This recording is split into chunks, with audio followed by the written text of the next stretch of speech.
नमस्कार, राष्ट्रबोध से मैं पवन केसवानी। यदि प्लास्टिक के फूल में इत्र छिड़क दिया जाए तो वो ओरिजिनल तो नहीं हो जाएगा, लेकिन छत्तीसगढ़ में पूरी कोशिश थी कांग्रेस की भूपेश बघेल सरकार के द्वारा खुद को किसी तरह से हिंदूवादी दिखाया जाए। लेकिन अभी सरकार बने कुछ ही समय हुए थे, रंग दिखने लगा। किस तरह से मुस्लिम तुष्टीकरण के लिए वहां काम चल रहा था, उसका उदाहरण 1 अगस्त 2020 को तब देखने को मिला जब 26 करोड़ की सरकारी रकम से हज हाउस बनाने का शिलान्यास हुआ। 3 एकड़ की सरकारी जमीन उपलब्ध कराई गई। मंदिर हसौद रोड पर एयरपोर्ट के सामने प्राइम लोकेशन पर 26 करोड़ हज हाउस के लिए। इसके बाद जब विरोध हुआ तो कुछ मेकअप करने की कोशिश की गई। संतों के ऊपर प्रहार हुआ। पत्रकारों की तरह कई संत जेल भेजे गए। अब जब बीते 3 दिसंबर को भूपेश बघेल सरकार का पतन हुआ तो उसके बाद संत वापस छत्तीसगढ़ आ रहे हैं शपथ ग्रहण समारोह में भाग लेने के लिए। दक्षिण कौशल के पीठाधीश्वर स्वामी राजीव लोचन जी आचार्य महाराज छत्तीसगढ़ आ चुके हैं। इन्हीं की तरह कई संतों को इस ऐतिहासिक मौके पर आमंत्रित किया गया है। प्रधानमंत्री मंच में होंगे, साथ में गृह मंत्री अमित शाह जैसे तमाम ऐसी हस्तियां मौजूद होगी जिसे पूरी दुनिया देखेगी। इस ऐतिहासिक कार्यक्रम के बारे में छत्तीसगढ़ भाजपा के प्रदेश अध्यक्ष और भावी उप मुख्यमंत्री अरुण साव और संत राजीव लोचन महाराज की कही हुई बातों के एक शब्द पर हमें गौर करना चाहिए। पार्टी को ऐतिहासिक जीत मिली है। शपथ ग्रहण समारोह भी ऐतिहासिक होने वाला है। जय सिया राम। छत्तीसगढ़ में विगत 5 वर्षों के संक्रमण काल कांग्रेस सरकार में जिस प्रकार से मुख्यमंत्री के पिताजी भगवान राम को गाली देते थे, बिरजू मराम की हत्या मोहला मानपुर में कर दी जाती है दुर्गा पूजा के कारण, और बिरनपुर में भुवनेश्वर साहू को 55 जिहादियों के द्वारा काट दिया जाता है, कंवरधा में भगवा ध्वज का अपमान होता है। इन सब बातों से आहत होकर के हम संत छत्तीसगढ़ प्रणाम करके यहाँ से प्रस्थान कर गए थे और संकल्प लिया था कि इस विधर्मी सरकार को उखाड़ने के बाद ही छत्तीसगढ़ में आ जाएंगे। छत्तीसगढ़ में विष्णुदेव साय मुख्यमंत्री पद की शपथ लेंगे, यह बात 10 दिसंबर को दुनिया को पता चली। लेकिन इसके पहले ही जो तैयारी हो चुकी थी उसकी किसी को कानो कान कोई खबर नहीं थी, कोई भनक नहीं लग सकी थी। कुछ वैसा ही जैसे मध्य प्रदेश में मोहन यादव ही मुख्यमंत्री होंगे, ये बात स्वयं मोहन यादव को ही नहीं पता थी। उज्जैन से तीसरी बार विधायक बने मोहन यादव फोटो सेशन के लिए तीसरी पंक्ति में बैठे थे, लेकिन जैसे ही निवर्तमान मुख्यमंत्री शिवराज सिंह चौहान ने उनके नाम का प्रस्ताव किया तो एक बार उन्हें भी यकीन नहीं हुआ। भारतीय जनता पार्टी के ग्रास रूट से जुड़े हुए 25 जुलाई 1965 को जन्म लेने वाले मोहन यादव की शिक्षा BSc, MA, LLB, MBA, PhD है। ऐसे उच्च शिक्षित और युवा कार्यकर्ता को भारतीय जनता पार्टी ने आगे लाकर एक बड़ा राजनीतिक संदेश भी दिया है। दरअसल यूपी और बिहार, जहां यादव के नाम पर मुलायम सिंह का परिवार और लालू प्रसाद यादव का परिवार राजनीति करता रहता है, जहां चुनाव त्रिकोणीय और चतुष्कोणीय होते हैं, वहां मुस्लिम और यादव की राजनीति होती है।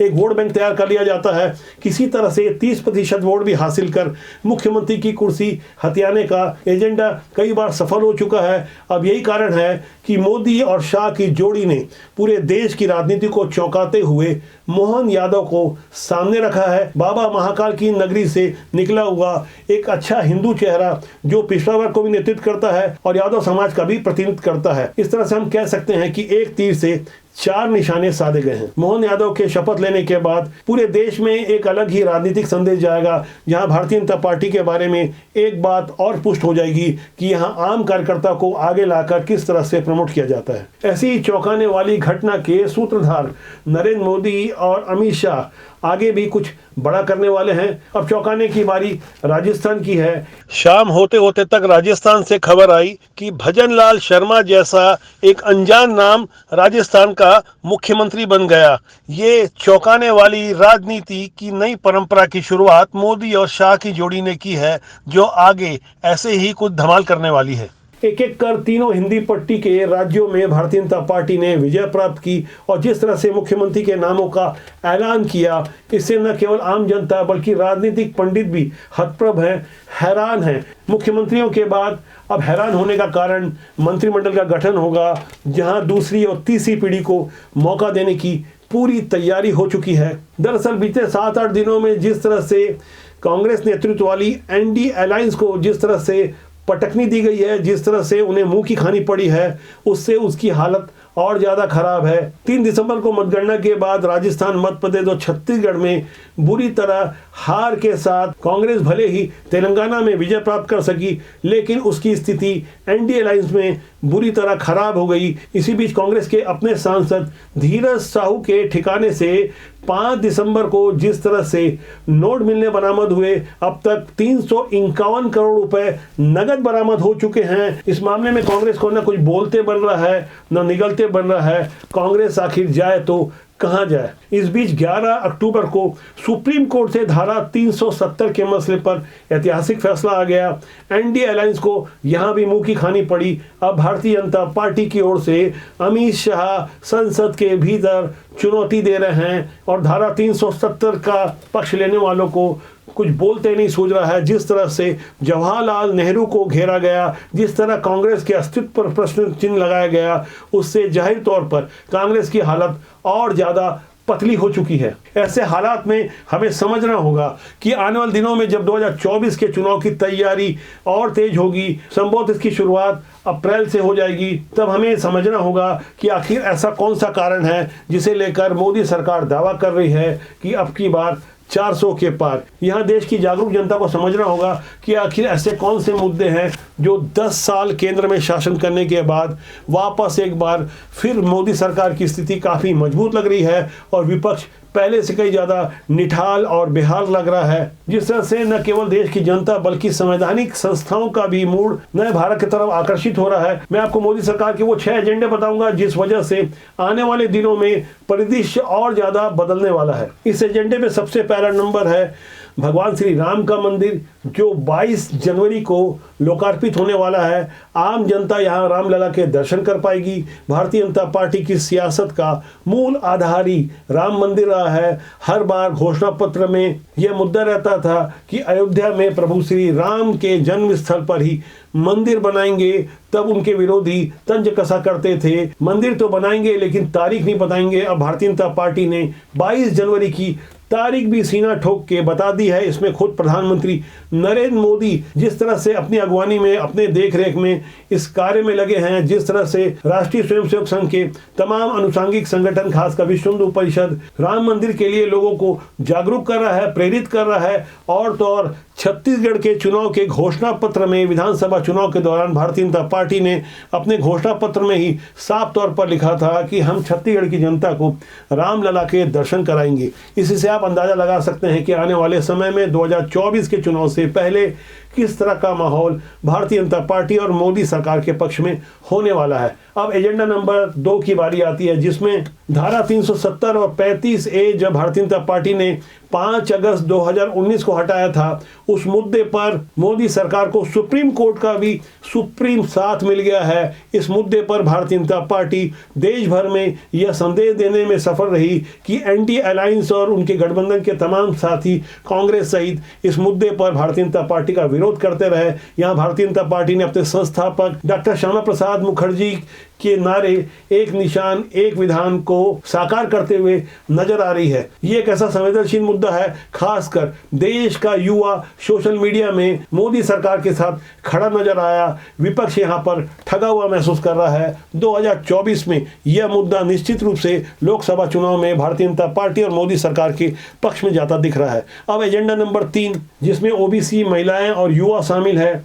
इस वक्त देश की राजनीति में सबसे बड़ा ओबीसी चेहरा स्वयं प्रधानमंत्री नरेंद्र मोदी हैं। दरअसल 2024 में ओबीसी ही जीत की चाबी होगी। कांग्रेस और अन्य विपक्षी पार्टियां बीजेपी को जातिगत जनगणना के मुद्दे पर घेर रही है। विपक्ष की रणनीति को काउंटर करने के लिए अब बीजेपी की रणनीति ओबीसी चेहरों पर फोकस के साथ इनसे जुड़े मुद्दे पर जोर देने की होगी। इसी तरह महिला आरक्षण को लेकर उज्ज्वला योजना और जनधन खाते के सहारे महिला मतदाताओं को साधने की रणनीति पर काम हो रहा है। वह युवाओं को साधने के लिए पार्टी सोशल मीडिया का सहारा ले रही है। और चौथा अहम एजेंडा है लाभार्थियों को अपने साथ मिलाना। बीजेपी ने अलग अलग योजनाओं के लाभार्थियों का एक वोट बैंक खड़ा कर लिया है। बीजेपी केंद्र और राज्य सरकारों की ओर से चलाई जा रही योजनाओं के लाभार्थियों पर फोकस कर रही है और विकसित भारत संकल्प यात्रा जैसी यात्राओं को इस रणनीति का हिस्सा बताया जा रहा है। प्रधानमंत्री नरेंद्र मोदी हो या बीजेपी के दूसरे नेता, सभी फ्री राशन समेत सरकार की ऐसी योजनाओं को लेकर बार बार बात कर रहे हैं जिनका एक बड़े वर्ग को लाभ मिल रहा है। अब 5वां एजेंडा है गारंटी वाला। कर्नाटक और हिमाचल जीतने के समय कांग्रेस ने अपनी गारंटी वाली चाल चली। इसके बाद यही चाल राजस्थान और मध्य प्रदेश के साथ छत्तीसगढ़ में भी आजमाई गई। इसके जवाब में जैसे ही मोदी गारंटी सामने आई तो हिंदी हाट पट्टी के ये तीनों के तीनों राज्य भारतीय जनता पार्टी के झोली में चले गए। इससे इतना तो तय हो गया कि देश की जनता को मोदी पर ज़्यादा भरोसा है, कांग्रेस की किसी गारंटी पर उन्हें भरोसा नहीं है। गारंटी वाले शब्द का इस्तेमाल कांग्रेस भी कर रही थी और मोदी भी घोषणा पत्र में बाकायदा लिखा गया था मोदी गारंटी। इसी मोदी गारंटी और मोदी नाम का जो गुडविल है इसे भुनाने की पूरी कोशिश होगी। इसी तरह छठवां एजेंडा है हिंदुत्व का एजेंडा, जिस पर भारतीय जनता पार्टी सबका साथ सबका विकास के नारे को आगे बढ़ाते हुए धीरे धीरे जिस तरह से एक सनातनी माहौल खड़ा किया गया है, जिस तरह से आज इंग्लिश मीडियम के स्कूल के बच्चे भी आपस में खुद होकर एक दूसरे को जय श्री राम से संबोधन कर रहे हैं, इससे इंग्लिश मीडियम स्कूल के उनके टीचर परेशान हैं जो गुड मॉर्निंग सिखाते थे उससे अलग जाकर बच्चे खुद अब स्कूल में टीका लगाकर जा रहे हैं और जय श्री राम बोलकर यह संकेत दे रहे हैं कि आने वाली पीढ़ी आने वाले समय में किस तरह से खासकर राम मंदिर निर्माण के बाद भारत में सनातन के पक्ष में माहौल होगा। 22 जनवरी को जब मंदिर आम जनता के लिए खोला जाएगा उसके कुछ ही महीने बाद लोकसभा के चुनाव होंगे। जाहिर तौर पर इसका फायदा भारतीय जनता पार्टी और मोदी सरकार को मिलेगा। यहाँ यह भी गौर करना होगा कि किस तरह से राजस्थान में कांग्रेस की सरकार के रहते कन्हैयालाल हत्याकांड को अंजाम दिया गया, जिस तरह से विभत्स दृश्य प्रस्तुत किए गए उसे पूरे देश ने देखा। उसके बाद कांग्रेस का जो रवैया था, ऐसा उदाहरण छत्तीसगढ़ में भी 8 अप्रैल 2023 को देखने को मिला, जहां मॉब लिंचिंग में भुवनेश्वर साहू की साजा विधानसभा के बीरनपुर गांव में हत्या हो जाती है। यहां भी तुष्टीकरण की चाल खेली गई। सांप्रदायिक तत्वों को साथ देते हुए इलाके के विधायक और कद्दावर मंत्री रविंद्र चौबे पीड़ित परिवार से मिलने तक नहीं गए। दरअसल ये मामला खाली छत्तीसगढ़ का नहीं था, पूरे देश ने इस घटना को देखा। चाहे कन्हैयालाल की हत्या हो या भुवनेश्वर साहू की हत्या हो, पूरे देश ने कांग्रेस का ये विभत्स रूप देखा। यही कारण है कि आने वाले समय में लोकसभा चुनाव के दौरान भारतीय जनता पार्टी के पक्ष में माहौल और मजबूत होता नजर आ रहा है। साफ सुथरी राजनीति लोगों को पसंद आ रही है। हम लगातार अपने इस जनमंच के माध्यम से लोगों से आग्रह करते हैं कि अच्छे लोगों को राजनीति में आना चाहिए, वरना हमेशा की तरह बुरे लोगों का राजनीति में कब्जा हो जाएगा। राजनीति बुरी नहीं होती, उसमें काम करने वाले लोग अच्छे या बुरे होते हैं। तो आज के अंक के लिए इतना ही। मेरा आपसे आग्रह है कि आप चैनल को देखें, लाइक करें, शेयर करें और सब्सक्राइब करना ना भूलें, जिससे आपको और हमारे साथ ज़्यादा मजबूती से लंबे समय तक बना रहे। नमस्कार।